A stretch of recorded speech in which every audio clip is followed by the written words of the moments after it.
S'il vous fallait une preuve supplémentaire que le collectif Anonymous n'est rien d'autre qu'un psyop gauchiste à la solde du mondialisme, eh bien, voici votre preuve. Donc, je ne sais pas si vous le savez, mais le collectif activiste Anonymous affirme avoir obtenu, c'était il y a 2 jours, ils affirment avoir hacké près de 180 gigas de données d'Epic.com. Alors Epic.com, pour ceux qui ne connaissent pas, c'est ce célèbre service d'hébergement de sites internet qui est bien connu en fait pour être utilisé par les sites du milieu de la droite américaine, tels que Gab, tels que Parler, tels que BitChute, tels que Infowars, tels que 8chan. Il y a aussi le site des Proud Boys, ils ont aussi un site ils sont aussi hébergés par Epic.com. Et même le Parti républicain du Texas, le GOP du Texas, est également hébergé chez Epic.com.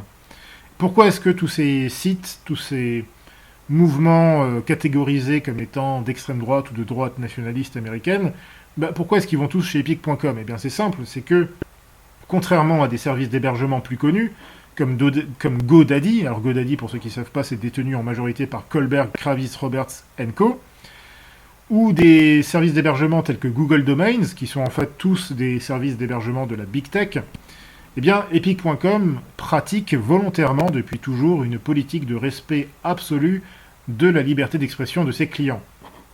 Et donc ça, évidemment, ça gêne énormément un certain nombre de personnes, puisque sur les Amazon Services, sur Twitter ou sur Facebook et compagnie, on sait qu'il y a une censure tout à fait exceptionnelle. On sait qu'il y a plein de groupes, par exemple, dernièrement, qui étaient critiques par rapport à la politique sanitaire, à toute la propagande autour des vaccins. Bon, on sait qu'il y a plein de groupes comme ça qui ont été, des groupes Facebook ou des personnalités, des comptes Twitter, qui ont été supprimés. Donc il y a une espèce de censure de plus en plus forte depuis quelques années sur tous ces GAFAM, comme on dit, et donc Epic.com est un hébergeur qui se place à contre-courant de tout ce mouvement. Alors selon les rapports de presse, Anonymous aurait divulgué 180 gigas de données en torrent, et toutes ces données donc représentent, selon eux, environ une décennie de données clients de l'entreprise. Donc vous avez quand même beaucoup de données qui ont fuité, et on va voir un petit peu le contenu de ces données. Alors le collectif gauchiste Anonymous affirme avoir voulu divulguer, je cite, divulguer tout ce qui est nécessaire pour identifier les vrais propriétaires et gestionnaires du fascisme sur Internet. Donc en fait on voit ici qu'il s'agit, dans leur communiqué officiel, qui a été publié notamment par le journaliste Steven Monacelli, eh bien il s'agit pour Anonymous d'attaquer en fait ce qu'ils considèrent comme étant des représentants du fascisme. Et c'est qui en fait pour eux les représentants du fascisme? Eh bien on va le voir tout de suite, parce qu'en fait il faut comprendre que Anonymous, enfin cette data breach, ce hack, il a eu lieu pourquoi? Il y a eu lieu à la suite de la promulgation de la loi anti-avortement qui a été récemment votée au Texas. Donc vous savez qu'il y a une loi qui a été votée au Texas pour interdire l'avortement à partir de 6 semaines de grossesse, ce qui est déjà pas mal, mais ce qui n'est pas assez. Mais voilà, ça a été insupportable pour plein de gauchistes de tout genre, de démocrates, de libéraux. Et donc Anonymous se place totalement en soutien de ces gauchistes, de ces démocrates et de ces libéraux, et donc a décidé d'attaquer non seulement Epic.com, mais aussi pas mal de sites qui sont hébergés chez Epic.com. Alors selon la déclaration officielle des Anonymous, donc comme je le disais, qui a été divulguée, que vous voyez d'ailleurs à l'écran ici, eh bien, je cite, il est temps de découvrir qui dans votre famille gère secrètement un site fétichiste de porno chevalin pro-ivermectine, qui gère un site de désinformation ou qui fréquente le trou à rats QAnon. Donc là on voit que pour Anonymous, que vous soyez quelqu'un de sceptique vis-à-vis de la politique sanitaire, que vous soyez quelqu'un qui fassiez de la soi-disant désinformation, ou si vous êtes un suiveur, un fan de QAnon, eh bien voilà, peu importe, vous êtes tous mis dans le même paquet et vous êtes un fasciste, vous êtes un néo-nazi, un mec d'extrême droite. Bon, alors moi je suis pas du tout fan de QAnon, bien au contraire, je trouve que c'est n'importe quoi. Mais voilà, quel mal font ces gens, enfin, quel est le problème avec ces gens? Sont-ils vraiment des fascistes affreux, des nazis tels qu'on nous le décrit, tels que la presse nous le décrit? Parce qu'aujourd'hui c'est ça en fait. Si vous observez un peu le discours d'Anonymous, enfin de ce communiqué du moins, eh bien vous retrouvez l'essentiel en fait du discours des médias ultra-capitalistes. Hein. Anonymous se présente comme un site, enfin comme un mouvement qui prétend lutter contre les puissances de ce monde, les élites ultra-capitalistes, mais en réalité, eh bien, ils reprennent exactement le discours de ces élites qu'ils prétendent combattre. Donc même la note, si vous regardez bien ici, la note se parle carrément de groupes terroristes et de sites nazis. Alors, on va y revenir, mais on voit ici, encore une fois, une conformité, si vous voulez, avec le discours, non seulement de la presse mainstream, mais même avec le discours, en fait, de l'État fédéral américain. Vous savez que maintenant, il y a 20 ans, il y a eu le 11 septembre, et lors du 11 septembre, après le 11 septembre, vous avez eu le Patriot Act, qui a d'ailleurs généré énormément de polémiques. D'ailleurs, vous avez beaucoup de patriotes américains, de nationalistes ou même de libertariens qui ont été très opposés à ce Patriot Act. Parce que ce Patriot Act, sous prétexte de combattre le terrorisme islamique, alors surtout qu'on sait, hein, nous savons, n'est-ce pas, la réalité de ces fameuses attaques du 11 septembre, j'en dirai pas plus, mais voilà, le but de ce Patriot Act, c'était évidemment de pouvoir installer de permettre en fait une espèce de processus juridique pour surveiller de façon arbitraire n'importe quel citoyen américain sans grand procédé juridique habituel tel qu'ils existaient auparavant. D'ailleurs, c'est un peu ce qui se passe aujourd'hui avec, si vous regardez un peu ce qui se passe en Australie ou même d'ailleurs ici en Europe ou aux États-Unis, où vous avez une persécution de plus en plus décomplexée de la part non seulement de l'appareil d'État, mais aussi des médias mainstream, des médias ultra-capitalistes, persécution contre toutes les personnes qui sont donc simplement des sceptiques par rapport à des événements ou à des politiques actuelles, hein, sur des thèmes tout à fait divers. Et donc toutes ces personnes sont automatiquement catégorisées, soit comme étant complotistes, soit comme étant des dangereux individus d'extrême droite, radicalisés, qui peuvent passer à l'action à tout moment, alors que, bon, on sait très bien que dans ces milieux, en général, la plupart des gens sont des braves petites gens, des gentils petits boomers, des gentils petits zoomers qui, voilà, ne font pas de mal qui ne font de mal à personne, en fait. Donc, voilà, Anonymous, vraiment, reprend complètement la propagande, la propagande globaliste, en fait. Alors, par rapport aux informations qui ont été divulguées, il faut quand même voir qu'il y a beaucoup d'informations, des informations très précises qui ont été divulguées par Anonymous. Donc vous avez, entre autres, hein, je ne vais pas tous les citer, mais vous les voyez ici. Alors, vous trouverez des achats, donc l'historique des achats de domaines, donc on sait quelles entités ont acheté tel ou tel domaine, on connaît les transferts qui ont été réalisés, les historiques du WHOIS, donc le WHOIS c'est quand même un fichier important hein, qui permet de savoir qui a enregistré tel domaine, etc., qui gère tel ou tel site. On peut même connaître son adresse. Il y a aussi l'historique des transferts DNS, historique des paiements, enfin, il y a aussi les identifiants, enfin voilà, plein d'informations. Alors, ils n'ont pas divulgué les numéros de carte bancaire, ils ne sont pas allés jusque-là quand même, mais vous voyez qu'en fait, ils ont mis la main sur à peu près tout. Et encore une fois, ça pose des questions par rapport au modèle de sécurité qui est adopté par Epic.com. Ça, c'est quand même assez grave, mais ça, on va en reparler un peu plus tard. En tout cas, nous voyons ici que les Anonymous, clairement, font le sale boulot de la Big Tech. Hein. Ils font le boulot, en gros, des ultra-capitalistes qui le prétendent combattre, à savoir donc censurer les opinions qui sont jugées non conformes dans le système actuel. Si j'allais un peu plus loin, si j'avais l'esprit un peu mal tourné, je pourrais même supposer qu'en fait ces Anonymous sont littéralement des agents du FBI. Alors, à la décharge des Anonymous, il faut quand même dire qu'il y a plusieurs groupes d'Anonymous aujourd'hui. Il y a plusieurs groupes différents, et après tout, Anonymous, comme c'est anonyme, bah, par définition, n'importe qui peut se réclamer d'Anonymous. Donc il y a plusieurs groupes d'Anonymous, il y en a qui sont plus ou moins de gauche, plus ou moins libertariens, plus ou moins... Bon, à droite, pas vraiment, mais... Tout ça pour dire que finalement, voilà, ça pourrait être n'importe qui, ça pourrait très bien être le FBI, ça pourrait être, je sais pas moi, le Mossad, j'en sais rien.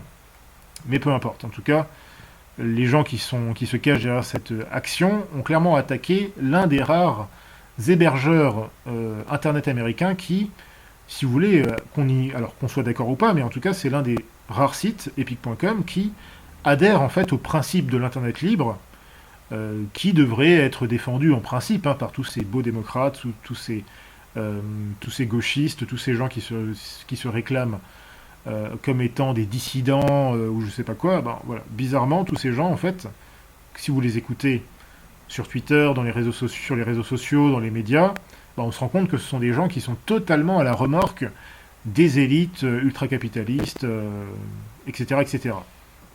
D'ailleurs, il y a un exemple tout récent sur les réseaux sociaux. Alors, je ne sais pas si vous avez vu ça, mais Nicki Minaj, donc là encore, moi je suis loin d'être fan de Nicki Minaj, en fait je suis même très très très critique par rapport à cette dinde, mais en tout cas, elle a raconté une histoire sur Twitter cette semaine où elle disait justement que elle avait un de ses cousins ou je sais pas quoi qui avait eu des effets secondaires très graves par rapport à un vaccin, donc un vaccin contre le Covid.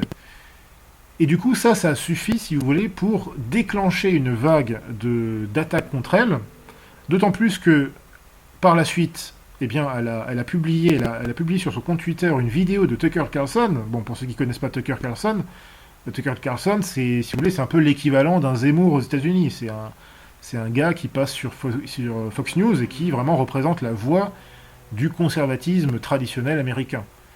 Eh bien, évidemment que Nicki Minaj, qui n'est pas connue pour être une conservatrice, retweet Tucker Carlson, évidemment, ça a fait toute une polémique. Et donc, maintenant, on accuse Nicki Minaj d'être une anti-vax. Et du coup, parce qu'elle est anti-vax, eh bien, elle est catégorisée comme étant d'extrême droite, ou quelque chose comme ça, quoi. D'être une extrémiste, etc., etc. Donc ça, c'est un peu le jeu que jouent, si vous voulez, les médias mainstream, et c'est le jeu, en fait, auquel adhèrent tous ces groupuscules Antifa, Anonymous et compagnie, qui rejoignent tout à fait ce discours. Puisqu'aujourd'hui, à partir du moment, encore une fois, à partir du moment où vous êtes critique par rapport au discours officiel, par rapport à la propagande officielle sur des thèmes divers et variés, hein, que ce soit LGBT, que ce soit l'avortement, que ce soit la politique sanitaire, par exemple, eh bien, vous êtes catégorisé immédiatement extrême droite, complotiste, nazi, tout ce que vous voulez. Voilà, tout passe, voilà, on peut vous insulter d'absolument tout, et on peut évidemment vous persécuter, on peut vous censurer, on peut vous déplatformer, on peut saisir vos comptes, hein, puisque, là encore, je m'écarte un peu du sujet, mais si vous regardez des gens comme Alex Jones, qui ont été déplatformés d'à peu près partout depuis 2015, hein, il a été censuré de Twitter, de YouTube et compagnie, si vous regardez des gens comme le mouvement America First, avec Nick Fuentes, il s'est fait saisir, je crois, l'équivalent de 500 000 dollars en bitcoin par le FBI, pour des soupçons, bien sûr, hein, terrorisme ou je sais pas quoi, alors que, bon, encore une fois, on est d'accord avec lui ou pas, mais bon, c'est un individu catholique de droite, nationaliste, bon, voilà, encore une fois, on est d'accord avec lui ou pas, mais voilà, c'est juste quelqu'un qui fait des vidéos sur Internet. Et du coup, il a été banni lui aussi de toutes les plateformes. Il a dû monter en fait sa propre plateforme et la faire héberger justement chez Epic.com. Et en plus de ça, eh bien, le FBI lui a saisi une grande quantité de ses actifs dont il se sert justement pour animer son mouvement. Donc ça, c'est la persécution en acte qui fait participer la Big Tech, qui fait participer les médias mainstream et qui fait également participer les appareils d'État aux États-Unis, en Australie ou en France. D'ailleurs, même Trump a été banni lui aussi hein, de Twitter, comme on s'en souvient, alors qu'il était encore président des États-Unis. Donc c'est pour vous dire à quel point, bah, finalement, un service comme Epic.com, eh bien, c'est quand même étrange que Anonymous s'attaque à l'un des rares hébergeurs de domaines qui, justement, résiste un petit peu contre tout ça. Alors d'ailleurs, les Anonymous en ont profité pour hacker, alors évidemment, puisqu'ils ont eu accès aux identifiants, à plein de données comme ça, d'identification, ils ont pu en profiter pour hacker les sites hébergés par Epic.com. Par exemple, ils ont modifié le site du Parti républicain du Texas en mettant en page d'accueil le slogan suivant, donc, je cite, alors je le traduis, hein, la traduction est un peu éclatée, excusez-moi. Donc le slogan suivant, le Texas... Donc le Texas, c'est quoi? C'est censurer les femmes pour promouvoir l'érosion théocratique des barrières entre l'Église et l'État. Donc là, vraiment, on a clairement un discours complètement gauchiste, pro-avortement, anti-religion, etc., etc. Donc voilà, on sait que tous ces gauchistes ont été très énervés par la loi anti-avortement qui a été votée au Texas. Ils sont même allés plus loin puisqu'ils ont modifié les liens donc sur la page du site du GOP du Texas. Ils ont modifié les liens de la page des donations, et donc du coup, si on clique sur donner, hein, sur le site du Texas GOP, eh bien en fait, ça nous renvoie vers le site du planning familial. Donc le site du planning familial, le planning familial, vous le savez, c'est un site qui organise l'avortement de masse, quoi. Hein. C'est vraiment une organisation qui promeut l'avortement. Donc voici où se situent les Anonymous. Ce sont des gauchistes, des antifas et voilà, des pro-avortement. Et sans doute encore pire que ça. Hein. On doit trouver là-dedans un ramassis de satanistes en tout genre. Alors, à moins qu'il s'agisse carrément d'agents du FBI. Et d'ailleurs, les hackers se sont permis aussi de faire de même. Ils ont aussi, alors là c'est un peu plus ironique en quelque sorte, c'est un peu plus drôle, ils se sont évidemment permis de hacker le site donc d'epic.com, notamment le site donc sur la page support. Et en fait, ils ont publié une espèce de faux communiqué, comme s'ils répondaient justement à l'attaque, hein, à l'attaque informatique. Donc voilà, ils se foutent de leur gueule, hein, ils se foutent de la gueule des gens de Epic.com. Et c'est vrai que c'est assez ironique parce que jusqu'à maintenant, Epic n'a pas encore fait de communiqué public officiel, alors qu'on est déjà 3 jours après cet événement. Alors ils ont quand même communiqué, on va le voir, ils ont communiqué à leurs clients en privé, mais ils n'ont pas communiqué publiquement par rapport à ça, ce qui est quand même un petit peu inquiétant. Alors à propos d'Epic.com, hein, donc le fondateur d'Epic.com, c'est Rob Monster. Donc Rob Monster, bon, c'est quelqu'un qui est assez actif depuis longtemps. Il a bossé, je crois, pour Protect & Gamble. Enfin, il a bossé pour des grosses boîtes quand même. Et donc il a fondé Epic, je crois, en 99, quelque chose comme ça, ou je sais plus exactement.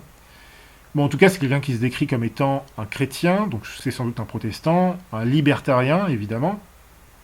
Et donc il présente son entreprise comme étant un moyen de protection de la liberté d'expression légale. Alors il faut savoir que Epic était déjà sous les feux des médias woke depuis la fin des années 2010, puisqu'il avait hébergé justement des sites tout à fait divers et variés, mais notamment des sites néo-nazis, hein, du genre comme Radio Werwolf, Stormfront, des choses comme ça, pour ceux qui connaissent. Bon, effectivement, ça le fait mal, ça la fout mal, j'ai envie de dire. Alors depuis ces polémiques-là, Epic a banni la plupart de ces sites, hein. Vraiment ces sites qui étaient vraiment clairement très très marqués, hein, national-socialistes. Il y avait aussi un site qui s'appelait, je crois, Goyim TV. Donc ils ont banni ces sites parce que Epic a quand même des termes de service, hein, des TOS, donc voilà, ils les ont bannis pour violation de ces termes de service. Alors pour autant, c'est vrai que Rob Monster a toujours suscité du respect parce qu'il reste dans sa logique, si vous voulez, de libertarien, défense de la liberté d'expression, hein, c'est le premier amendement américain, donc voilà, il s'est toujours opposé aux idées de ces groupes néo-nazis, machin truc, mais en même temps il a toujours dit, voilà, moi je défends la liberté d'expression, et blablabla, et blablabla. Donc là encore, on est d'accord ou pas, mais moi je suis pas spécialement d'accord, enfin moi je suis pas spécialement en faveur d'une liberté d'expression totale, comme vous le savez, mais voilà, dans l'esprit d'un libertarien, ou d'un démocrate, soi-disant, ça devrait être logique. Mais apparemment, les libertariens aujourd'hui aux États-Unis sont considérés comme étant des gens d'extrême droite, et les démocrates qui persécutent justement tous ces gens qui en fait ne disent pas des choses extraordinaires ou en tout cas problématiques, voilà, tous ces gens sont persécutés et sont assimilés justement à ces quelques néo-nazis qui ont des sites par-ci par-là sur epic.com ou sur internet d'ailleurs. Donc voilà, pour les médias mainstream, hein, l'association entre de simples médias de réinfo tels que celui d'Alex Jones ou des sites de patriotes américains comme les Housekeepers, eh bien c'est facile, si vous voulez, pour ces médias mainstream, hein, de les associer à des suprémacistes blancs. Hein. Ça c'est la nouvelle menace. Hein. À l'époque, vous aviez Al-Qaïda avec le Patriot Act, et bien aujourd'hui, le Patriot Act, il sert à persécuter soit les soi-disant anti-vax, ou en tout cas les gens qui sont critiques par rapport à la politique sanitaire, soit ça sert justement à qualifier toute personne qui se situe un petit peu à droite. Voilà, on les qualifie, tous ces gens-là, on les qualifie de suprémacistes blancs, d'extrême droite, etc., etc. Même les libertariens, hein. Quelqu'un comme Alex Jones, ce n'est pas du tout un mec d'extrême droite, c'est un libertarien, un petit peu complotiste sur les bords, mais voilà. Qu'est-ce que Alex Jones dit vraiment de grave par rapport à des gens qui font la promotion en permanence de l'avortement et des choses comme ça? D'ailleurs, c'est vraiment curieux parce que la Big Tech a censuré de façon massive tous ces médias alternatifs depuis 2015. Donc comme je le disais, il y a même certaines plateformes telles que Twitter, je crois même aussi Facebook et YouTube, ont banni Donald Trump de leur plateforme. Ils l'ont déplatformé, hein, ils l'ont censuré, ils l'ont annulé, cancel. Alors que pendant ce temps, si vous allez sur Twitter aujourd'hui, finalement vous trouvez, par exemple sur Twitter, il y a beaucoup de contenu pornographique, hein, vous trouvez des stars du porno, Ou vous trouvez à l'inverse des talibans. Hein. Les talibans ont tous des comptes tranquillement et ils peuvent faire leur propagande. Donc c'est quand même assez étonnant tout ça. Alors par contre, il faut quand même dire que la sécurité du site Epic, franchement, voilà, franchement, elle était quand même très mauvaise, hein, puisque ça, il faut quand même le dire, c'est quand même surprenant qu'un hébergeur aussi important est une sécurité aussi claquée au sol. Parce que là, on ne parle pas d'une petite attaque, on parle de 180 gigas de données qui ont été exfiltrées, donc à peu près 10 années, en fait, presque depuis que Epic.com existe. Donc ça fait quand même beaucoup. Hein, ça fait quand même énormément. Surtout que si on lit le communiqué des Anonymous, eh bien les Anonymous déclarent que les données, la plupart des données des utilisateurs d'Epic.com, en fait, elles étaient stockées en texte clair, sans le moindre, ou en tout cas presque sans aucun encryptage sérieux. Donc ça pose quand même des questions. Alors d'ailleurs, comme je le disais, hein, Epic, pour l'instant, n'a toujours pas communiqué officiellement par rapport à cette attaque, qui est une attaque assez inédite hein, de leur serveur. Ils n'ont jamais subi une attaque pareille, à mon avis. Alors après, les hébergeurs subissent souvent des attaques de ce genre. GoDaddy a subi plusieurs attaques ces dernières années. Bon, après GoDaddy, voilà, c'est pas les mêmes moyens que Epic.com. Epic.com, c'est quand même beaucoup plus petit. Hein. Là, on parle de GoDaddy, c'est vraiment comme si vous compariez Carrefour avec votre épicier du coin, quoi. Alors, bon, il y a quelques personnes qui disent que... alors, il y a certains clients qui disent qu'ils ont reçu un mail hein, de la part d'Epic.com, un mail en privé, parce qu'il n'y a pas eu de communiqué officiel, public, mais il y a eu des mails en privé, apparemment, chez des clients, pour dire que voilà, il y avait alors en fait, c'est assez bizarre là aussi, puisque Epic.com déclare à ses clients que c'est un prétendu, un soi-disant incident de sécurité. Donc si on en croit les retours des clients, Epic en fait dit que voilà, en fait il s'est rien passé, vous inquiétez pas, il n'y a pas eu de souci. Alors à côté de ça, vous avez certains comptes sur Gab qui affirment que le hack des Anonymous, en fait c'est un énorme bluff, ou en tout cas que ce n'est pas aussi grave qu'il y paraît, en fait qu'ils n'ont pas vraiment hacké, ils ont juste récupéré des données qui étaient d'ailleurs qu'on pouvait obtenir par ailleurs hein, en allant sur le Wiz et compagnie. Bon. Voilà, après à voir, hein, je sais pas, mais en tout cas ça sent quand même mauvais. Alors il y a d'autres internautes par contre qui disent qu'ils ont complètement perdu leur confiance en Epic et qui disent qu'ils vont, voilà, ils vont quitter Epic et ils vont aller vers d'autres hébergeurs qui sont pas soumis aux règles KYC, donc Know Your Customer. Donc il y a beaucoup de gens qui disent voilà, ils vont aller vers chez Njala. Donc Njala, c'est un service d'hébergement, hein, un service qui propose des domaines sur Internet, mais voilà, avec un côté vie privée. Et apparemment c'est assez intéressant, je ne connaissais pas du tout avant, puisque il propose justement de payer en crypto et il propose Monero. Donc du coup, ça c'est intéressant, on peut souscrire chez eux sans donner de nom vraiment. Enfin bon, remarquez, on pourrait le faire aussi hein, vous allez sur epic.com ou sur GoDaddy, vous pouvez très bien donner un nom bidon hein, pour enregistrer votre entreprise, enfin votre site internet. Par contre, votre carte bancaire, elle portera forcément votre nom, ou en tout cas elle sera identifiée, donc ça c'est un problème. Alors que là, effectivement, on peut donner un nom bidon, un pseudonyme, et on peut utiliser Monero. Donc c'est pas mal, effectivement, ça a l'air un peu plus sérieux que Epic.com, parce que à ma connaissance, Epic.com ne propose pas de paiement en Monero jusqu'à maintenant. Voilà, donc voilà pour cette affaire. Alors, encore une fois, la vie privée sur Internet est de plus en plus attaquée. On n'est plus du tout dans le cadre hein, Pour ceux qui se souviennent un petit peu hein, de la fin des années 2000, début des années 2010, hein, Internet, ça semblait quand même très très très libre par rapport à maintenant. Donc, se faire bannir ou censurer, si vous voulez, des grandes plateformes, des grands GAFAM du genre Twitter, YouTube, Facebook, tout ça, bon, c'est une chose, à la limite, pourquoi pas. Mais par contre, la persécution va aller de plus en plus fort. Hein. Maintenant, ils vont venir vous chercher pour interdire votre accès à des noms de domaine. Ils vont aussi surveiller vos paiements en ligne. Hein. Ils vont surveiller vos comptes bancaires. D'ailleurs, ils sont en train de passer des lois aux États-Unis en ce sens, et en France, ça va arriver aussi. Donc voilà, il y a beaucoup de choses qui se mettent en place. Donc n'hésitez pas à faire un tour sur le site azelfintech.eu. Visitez notre shop, où vous pourrez trouver des smartphones HDSC, donc à haut degré de sécurité et de confidentialité, pour échapper à la surveillance des GAFAM et à la surveillance des acteurs étatiques néfastes.